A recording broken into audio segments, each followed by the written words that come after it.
प्राचार्य सर ने जैसे ही मुझे आवाहित किया वैसे ही सभागार से हमारे वक्ष बांधवों की संख्या उड़कर के बाहर। इसे मैं पीड़ा नहीं कहता, इसे मैं अपना सौभाग्य समझता हूँ। मैं इस सभागार के इस व्यापक और दिव्य मंच पर विराजमान अद्वितीय मेधाशक्ति, प्रज्ञाशक्ति और सात्विक अभिव्यंजना भाषा वाङ्मय के इतिहासविद और उसमें भी सबसे क्लिष्ट साधना करने वाले प्राचीन इतिहास में विशिष्ट उपलब्धि रखने वाले, ऐसे सब किसी विषय क्षेत्र में अगर हम उन्हें बांटते हैं तो ये उनकी जो व्यापकता है उसको सीमित करने वाला है। ऐसे दिव्य पुरुष हमारे प्राचार्य जी और हमारे परम यहाँ पर जो अध्यापक गण बैठे हुए हैं, ये सब लोग भी हमारे माँ सरस्वती के दिव्य उपासक और अद्भुत अद्वितीय मेधाशक्ति के सभी लोग धनी हैं, जिनसे निरंतर ज्ञान रूपी गंगा का प्रवाह आपके लिए, हमारे लिए, समाज के लिए संचालित होता है।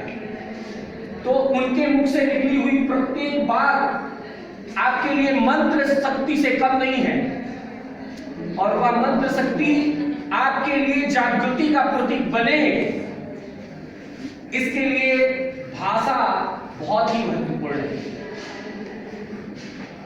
अगर हम उन्नति करना चाहते हैं, हम व्यापकता को प्राप्त होना चाहते हैं, अगर हम चाहते हैं कि दूर तक हमारी आवाज बुलंद हो, हमारी पीड़ा को कोई समझ सके, कोई मेरा सहगामी, सहचर, सहमित्र बन सके, इसके लिए भाषा की माधुर्यता, भाषा की आवश्यकता होती है। हमारी पीड़ा है, हम उस स्थान पर जब हम विश्व गुरु कहलाते थे तो उसका कारण था कि संस्कृत सबकी संस्कृति में बसा हुआ। दुनिया की विविध भाषाओं को अगर हम देखें तो पता क्या चलता है कि उसका कोई पर्टिकुलर शब्द हिंदी के संस्कृत साहित्य के किसी शब्द से ही निर्मित हुआ दिखाई देगा। साहित्य हमारा इतना विशाल था कि अगर किसी कवि को ये आवश्यकता पड़ जाती है कि हमको किसी का ओठ कट गया है, प नहीं बोल सकता, वर्ग का शब्द उच्चारण नहीं कर सकता है, तो उसके लिए हम पूरा का पूरा साहित्य लिखेंगे, लेकिन ओष्ठांत शब्द का प्रयोग हम नहीं करेंगे। ऐसा विलक्षण शास्त्र हमारे वहां लिखा जाता था, वो भाषा विज्ञान था हमारा। हमने उस पद्धति को छोड़ा। 13वीं 14वीं सदी तक आते आते हमने जिस स्वरूप को प्राप्त किया उसे हमने हिंदी कहा, और वो हिंदी भी आज पीड़ा में है। एक कवि जो उर्दू साहित्य से आते हैं, अन्य भाषाओं को एक साथ मिला करके कहते हैं, हिंदी की पीड़ा अपनी जुबानी कहते हैं। ध्यानपूर्वक सुने, अनुसरण करें, अनुपालन करें, आपको दिखाई देगा कि हिंदी कितनी पीड़ा में है। हिंदी जुबान आज ऐसे कसम है जैसे कोई शिकारी के बस में है। हिंदी जुबान आज ऐसे कसम है जैसे कोई शिकारी के बस में है। और भी सियासी मसाले ना मिलाओ तुम, पकने तो धीमी आज पे वो जिस किसी भी रस में है। इस पीड़ा को हम हिंदवासियों को समझना होगा। अगर हम हिंदुस्तान में रहते हैं, भोजपुरी हमको अच्छी तरह समझ में आती। क्यों आती है?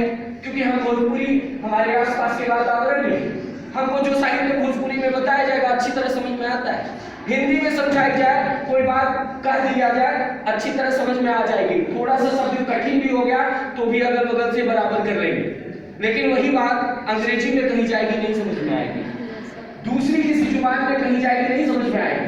विडंबना यही है हमारे यहाँ कि हम अपनी भाषा में कोई साहित्य नहीं लिखते। बीएससी लड़के को करना है तो उसको जाना इंग्लिश मीडियम में ही पढ़ना पड़ेगा, हिंदी मीडियम में उसकी किताबें अवेलेबल नहीं है। ये इस पीड़ा को ध्यान में रखते हुए, और मैं बहुत अधिक बोलूंगा तो विस्तार होता जाएगा, आप लोगों का समय भी महत्वपूर्ण है और उनचासी विराजमान जो मूर्तियां भी हैं उनको भी आपको श्रवण करना है। तो आइए एक छोटी सी रचना मैं अपनी सुनाता हूँ। पहले अभिव्यक्ति कैसी है, सर ने बताया अव्यक्ति व्यंजना लक्षणा बन सके। अद्भुत प्रयोग है। भाषा का यही मूल उद्देश्य है, जिसको प्रथम पंक्ति में सर की कविता ने व्याख्यात की थी। मैं बताता हूं कि अभिव्यक्ति कैसी है। मैं गोरखपुर से चला, घर के लिए निकल रहा था, रास्ते में एक नदी पड़ती है और वो करुण पुकार कर रही थी। भूल कर एक रोज गांव की राह पर, भूल कर एक रोज गांव की राह पर, अरमान को समेटे और मित्रों के सलाह पर, भूल कर ये चंद्रकृति याद को, रुक गया मैं एक क्षणामी नदी के ठाव पर। भूल कर एक रोज गांव की राह पर, अरमान को समेटे और मित्रों के सलाह पर, भूल कर एक चंद्रकृति याद को, रुक गया मैं एक क्षणामी नदी के ठाव पर।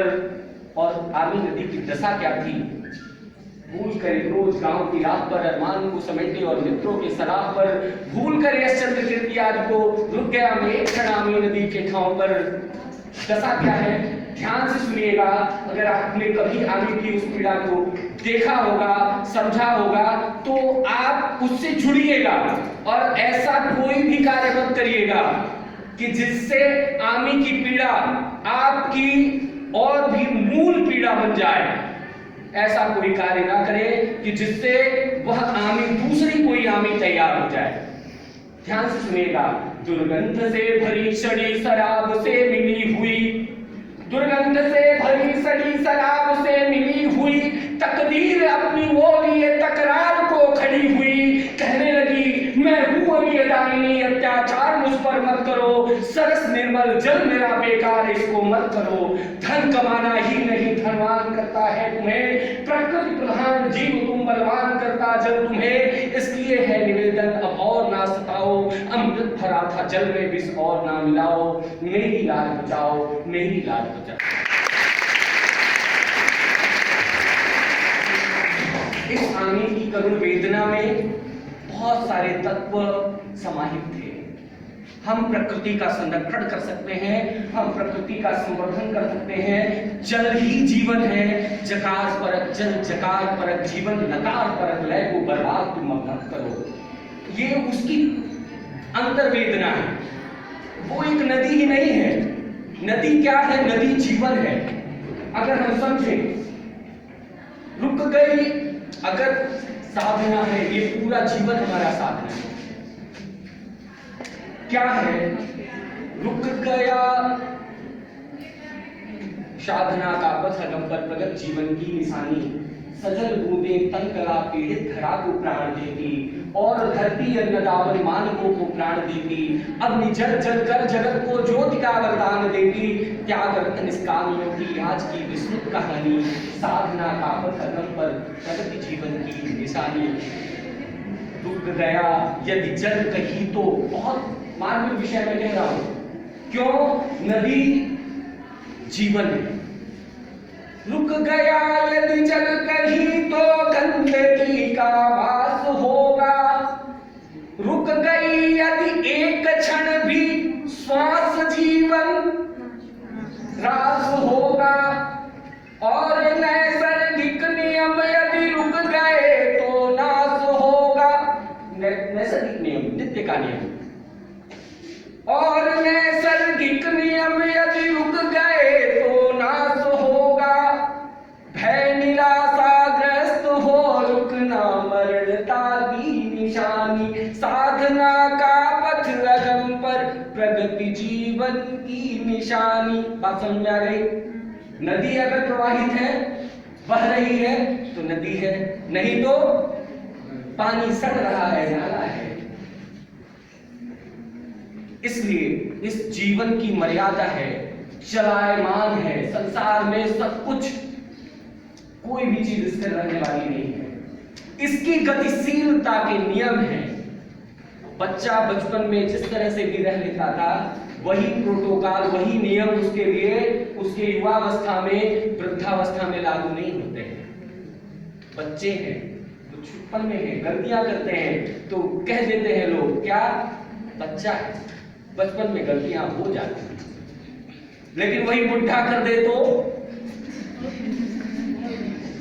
बचपन में बच्चे ने किया तो बचपन में गलतियां हो जाती हैं, लेकिन जवानी में कर दिया तो जवानी का कुमार है, बुढ़े ने कर कर दिया तो सारा काम किया धरा बेकार है। पूरी जिंदगी इसने केवल यही किया, सठिया गया।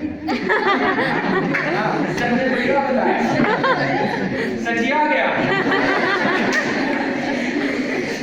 इसे वस्तु को समझने के लिए भाषा की आवश्यकता है, और अगर हम हिंदी जन, हिंदी मानस किसी भी बात को हिंदी में सरल और सहज नहीं बना सकते, तो आप ये कभी भी कल्पना मत करिए कि हम उसी वैभव को प्राप्त हो सकते हैं। देश को अगर समुन्नत करना है, निज भाषा उन्नति रहे, सब उन्नति को मूल। हिंदी जन ये जान लीजिए, हमको केवल संस्कृत आता है, मैं संस्कृत में बोलना शुरू कर दूं, एक बात समझ में नहीं आएगी, क्या फायदा है ऐसा करने से? बात सबके समझ में आए, ज्ञान रस का संचार ऐसी भाषा में हो जो हिंदी से जुड़ा हुआ हो, जो सबके समझ में आने वाला विषय हो, तब हम कुछ कर सकते हैं। एक अच्छी सी कविता, जिसका काम उसी को साजे और करे तो डंडा बाजे, इसी को चरितार्थ करते हुए एक छोटी सी कविता और सुनाऊंगा।